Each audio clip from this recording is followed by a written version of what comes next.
জয় ঠাকুর। শ্রী শ্রী রামকৃষ্ণ পুঁথি পঞ্চম খণ্ডে আমরা চলে এসেছি পাঠ করতে করতে। পঞ্চম খণ্ড অর্থাৎ এটি ঠাকুরের অন্তঃলীলা ভাগ। বর্তমানে আমরা পাঠ করছি প্রভুর চিকিৎসার্থ কলিকাতায় আগমন ও বাস। ঠাকুরকে চিকিৎসার জন্য কলকাতায় নিয়ে আসা এবং সেখানে থাকা, এই অধ্যায় থেকে আজ পাঠ করব পৃষ্ঠা সংখ্যা 584 থেকে 585 এর কিছু অংশ পর্যন্ত। গত দিনের পাঠে আমরা দেখেছি ভক্তবর্গ রাম, দেবেন্দ্র, কালীপদ, গিরিশ এই চারজন মিলে ঠাকুরকে জিজ্ঞাসা করতে গেছিলেন যে আপনার এখানে খুব স্যাঁতস্যাঁতে আবহাওয়া, এখানে থাকলে শরীর খারাপ হবে, শহরের দিকে যদি একটু অনুমতি দেন ঘর দেখি, সেইখান থেকে চিকিৎসা করার ব্যবস্থা হবে। ঠাকুর বালক স্বভাব, তিনি রাজি হলেন, হেসে বললেন যে চলো তাহলে দেখো ঘর।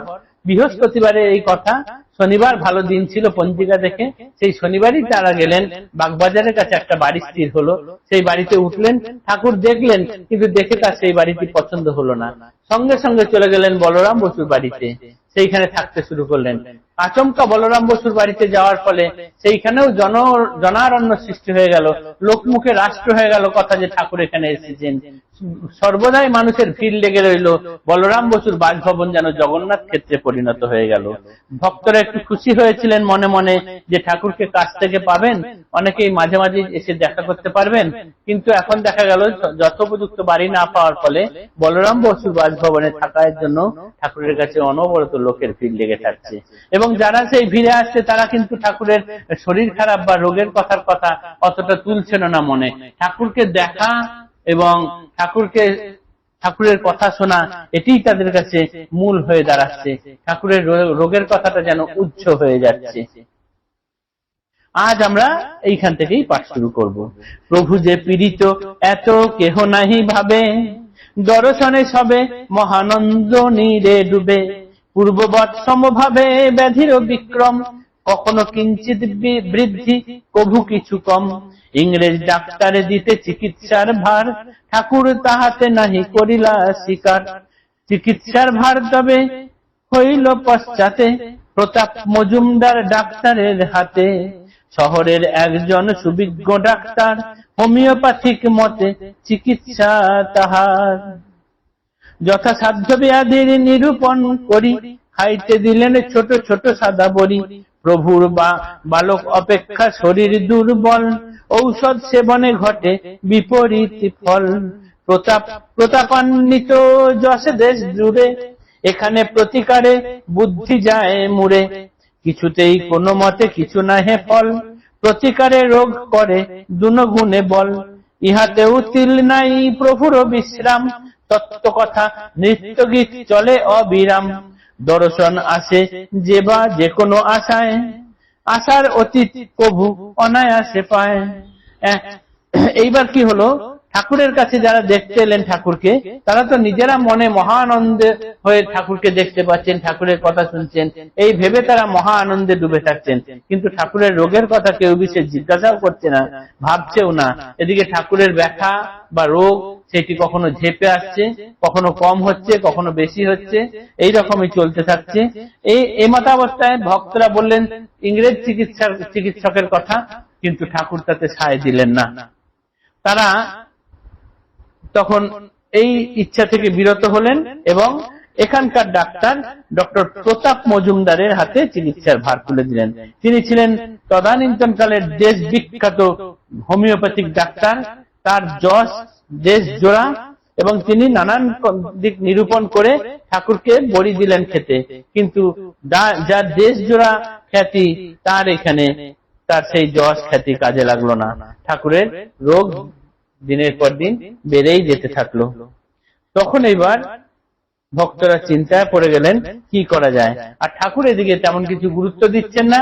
যত ভক্তই আসুক না কেন, তাদের সঙ্গে ঠাকুর নানান কথায় হাসি খেলা নৃত্য গীত এই চালিয়েই যাচ্ছেন। এরপর একটি দিনের গল্প বা একটি দিনের ঘটনা এখানে আমরা পাঠ করব। পুথিকার যেমন বলেছেন, একদিন শুনো এক শ্রীপ্রভুর খেলা, গগনে কেবল বাকি প্রহরে বেলা।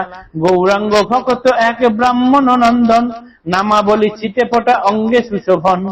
প্রভুর মহিমা কথা লোক মুখে শোনে, আসিতেন পথে পথে প্রভু দর্শনে, আসিতে আসিতে করে মনে আন্দোলন, প্রভুর মহিমা কথা শ্রবণ যেমন, সরল বিশ্বাসে দেহ পাইল দেখিতে, গৌরাঙ্গ চরিত খানি প্রভুর চরিতে, বিস্ময় সহিত নানাবিধ চিন্তা মনে, অবশেষে উপনীত বসুর ভবনে, বাঞ্ছা কল্পতরু প্রভু অখিলের রাজ, সদর মেলার মধ্যে করেন বিরাজ, বৈষ্ণবের বেশভূষা অঙ্গে দেখি তার, শ্রীপ্রভুর রীতি যেন অগ্রে নমস্কার, ব্রাহ্মণ নন্দন করি প্রণিপাত পরে, ভক্তরিতে বসিলেন প্রভুর গোচরে, শ্রীকরে ধরিয়া এক বিউনি তখন, আপনে আপনি প্রভু করেন বজন, ব্রাহ্মণের মনে মনে উপজিল আস, পাইলে বিউনি করে শ্রীঅঙ্গে বাতাস, হৃদয় নিবাস প্রভু বুঝিয়া অন্তরে, সমর্পণ কইলা পাখা ব্রাহ্মণের করে, মিটাইয়া মনসাদ ব্রাহ্মণ তখন, পরম আহ্লাদে করে শ্রীঅঙ্গে ভজন, কৃপা পরবশ প্রভু স্বভাবের গুণে, সেবায় হইয়া তুষ্ট ব্রাহ্মণ নন্দনে, কমলার সেব্য দুই অমূল্য চরণ, ভাবাবেশে বক্ষে তার করিল অর্পণ, পুলকে পূর্ণিত হইয়া দ্বিজ ভাগ্যবান, পথে যা ভাবিলা তাই দেখে বিদ্যমান, প্রবল প্রাণান্তে পীড়া ভোগ অবিরাম, তথাপি তিলেক নাই খেলায় বিশ্রাম, তৃণতুল্য জ্ঞান দেহে খেলা নিরবধি, যতদিন যায় তত বৃদ্ধি পায় ব্যাধি, পরাভূত কবিরাজ ডাক্তারের গণে, এক পক্ষ হইল গত বসুর ভবনে। এইবার এইখানে থেকেও ঠাকুরের লীলা খেলার কোনো বিশ্রাম নেই। বলরাম বসু বাসভবনে এসে রয়েছেন, 15 দিন হয়ে গেল এখানে তিনি আছেন, ভক্তদের মেলা লেগেই আছে, নানাজন নানান কথা বলছেন ঠাকুরের সঙ্গে, তাকে দেখে সন্তুষ্ট হচ্ছেন, খুশি হচ্ছেন, চলে যাচ্ছেন। একদিন কি হলো না, এক গৌরাঙ্গ ভক্ত ঠাকুরের কাছে এলেন, নামাবলী পড়ে গায়ে তিলক ফোঁটা কেটে ঠাকুরের কাছে আসছেন, আর ভাবছেন কোথায় ইনি গৌরাঙ্গের যেমন গৌরাঙ্গ চরিত দেখেছি সেরকমই হবে হয়তো, এরকম ভাবছেন। আর রাস্তা দিয়ে হাঁটতে হাঁটতে বলরাম বসুর বাসভবনে এসছেন। বলরাম বসুর বাসভবনে ঠাকুর তখন অন্যান্য ভক্তদের মাঝখানে বসে আছেন। তারপরে কি হলো না, এইখানে সেই ব্রাহ্মণ ভক্ত এসে আসা মাত্রই দেখলেন যে ঠাকুর বৈষ্ণবের বেশভূষাই আজকে পরে আছেন। কি অপূর্ব অদ্ভুত ব্যাপার যে একজন বৈষ্ণব ভক্ত আসছেন ঠাকুরকে দেখতে, আর ঠাকুর সেদিন সেরকম ভাবেই পোশাক পরেছেন। আর সেই ভক্ত আসার সঙ্গে সঙ্গেই বৈষ্ণবদের যেমন রীতি সবাইকে আগে নমস্কার করা, ঠাকুরেরও সেরকম নীতি, সবাইকে আগে থেকে নমস্কার করা। ঠাকুর আগে তাকে নমস্কার করলেন। তখন ব্রাহ্মণের যে বৈষ্ণব ব্রাহ্মণ এসেছিলেন তিনিও প্রণিপাত হয়ে নমস্কার করে ঠাকুরের কাছে বসলেন, এবং ঠাকুর তখন কি করলেন, নিজে নিজে একটা পাখা নিয়ে নিজেই হাওয়া খেতে থাকলেন।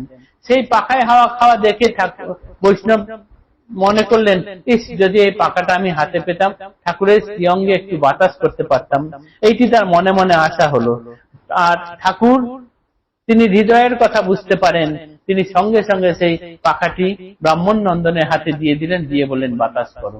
বাতাস করতে করতে সুস্থ হয়ে যাওয়ায় ঠাকুর কি করলেন না, কমলার সেব্য যেই চরণ, সেই পা দুখানি সেই বৈষ্ণবের বক্ষে ধারণ করলেন, তাকে দিয়ে দিলেন।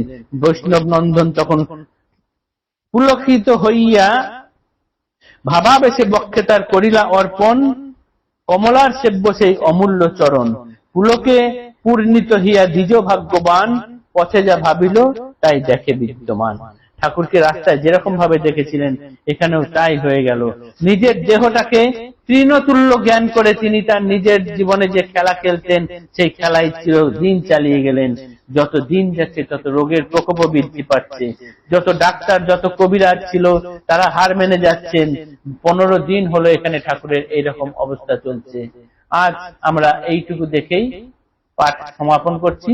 আগামী দিনে পরের অংশ কি হয় সেটি আমরা দেখব। জয় ঠাকুর, নমস্কার।